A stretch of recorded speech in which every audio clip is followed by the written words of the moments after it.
भाऊ, या ठिकाणी आमदार चंद्रकांत पाटील यांच्यातर्फे आरोप करण्यात येत आहे की आपले कार्यकर्ते बोगस मतदान करत आहे. आदर्श केंद्रावर या ठिकाणी मोठा गोंधळ झाल्याचा प्रकार समोर आला आहे. काय सांगाल?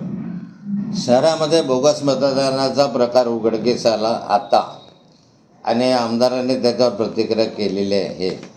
खरं म्हणजे हे जे 2 बोगस मतदार पकडण्यात आलेले आहे, कट्टर शिवसैनिक आहे.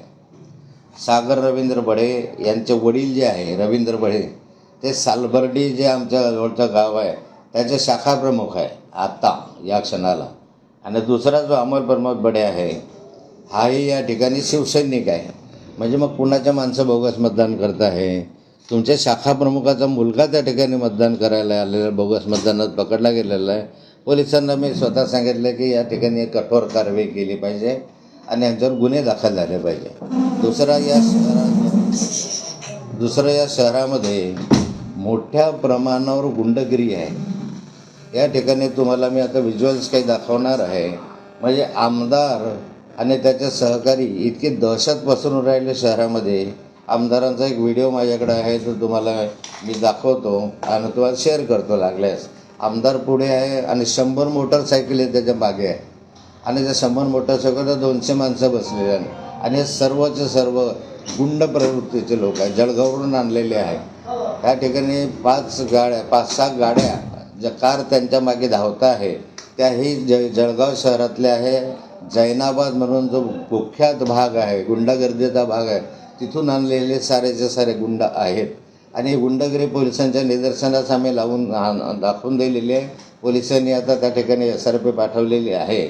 आणि या ठिकाणी गुंडागर्दी करून, दहशतवाद करून आमदारच या ठिकाणी हे कृत्य करत आहे आणि उलट चोराच्या उलट्या बोंबा याप्रमाणे आरोप करत आहे. मी तर पुराव्यानिशी तुम्हाला हे सगळेचे सगळे व्हिज्युअल्स तुम्हाला दाखवतो. या ठिकाणी दाखवतो म्हणजे आमदार पुढे आणि 100 मोटरसायकली मागे. कुठला नियम आहे हा? आणि दहशतवाद चाललेला आहे सगळ्याचा सगळा. ही गुंडगर्दी का चाललेली आहे? याच्यासाठी, आपल्या पोरीसाठी. हे बघा, हे चाललेलं आहे. आता याच्या पुढे गाडी गेलेली आहे आमदारांची आणि या मोटरसायकली त्याच्या मागे आहे. 100 मोटरसायकली आहे.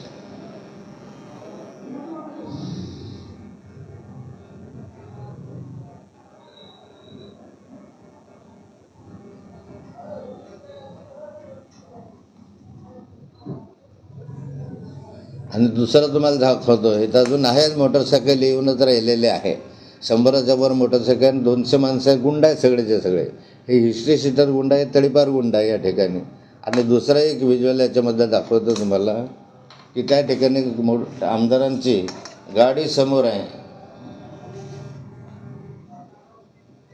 गाडी समोर आहे आणि त्याच्या गाडीमागे जे आहे ह्या अशा जैनाबादच्या गाड्या. यांचे नंबर पाहिले तर जैनाबाद म्हणजे त्या गुंडांचे नंबर आहे. मला माहिती आहे, मी सगळ्यांना जवळपास ओळखतो की जैनाबाद वगैरे सगळे गुंड माझ्या ओळखीचे आहे. हे गुंड आता या ठिकाणी आले आहे आणि मला भीती आहे की आता हे बूथ कॅप्चरिंग करू शकतील. आणि बूथ कॅप्चरिंगच्या ह्याच्यापैकी त्यांनी या ठिकाणी हे सगळं केलेलं आहे. पोलिसांकडे या संदर्भात तक्रार केलेली आहे. पोलिसांनी या ठिकाणी 100 गाड्या त्याच्या मागे याची माहिती आहे. आणि या ठिकाणी आमदाराच्या मागे 5 गाड्या ज्या जैनाबादच्या गुंडांच्या आहेत, त्या शस्त्र आहेत आणि शस्त्रास्त्रासहित ते फिरत आहे. या छोट्याशा गावामध्ये असे प्रकार आम्ही कधी पाहिले नाही, पण आज अनुभवत आहे. आणि त्यामुळे भीती भीती आहे. निवडणूक आयोगाने आम्ही या संदर्भातली सूचना केलेली आहे. पोलिसांनी या संदर्भामध्ये तक्रार केलेली आहे. आत्ताच आहे.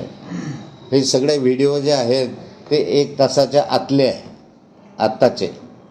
आणि हे 3 आणि 4 वार्डामधला हा व्हिडिओ आहे. 100 लोकांचा गोंधळ जातानाचा. आणि हा जो मोटरचा व्हिडिओ आहे 9 आणि 7 आपल्या 16 आणि 17 या वार्डामधले हे व्हिडिओ आहेत. आणि या ठिकाणी काय करत आहेत एकंदरीत यंत्रणा, म्हणजे बूथ कॅप्चरिंग होण्याची भीती आहे, मारामारी आहे, शस्त्र घेऊन हे लोक फिरत आहे. इतकी गुंडगर्दी या शहरामध्ये चालू आहे.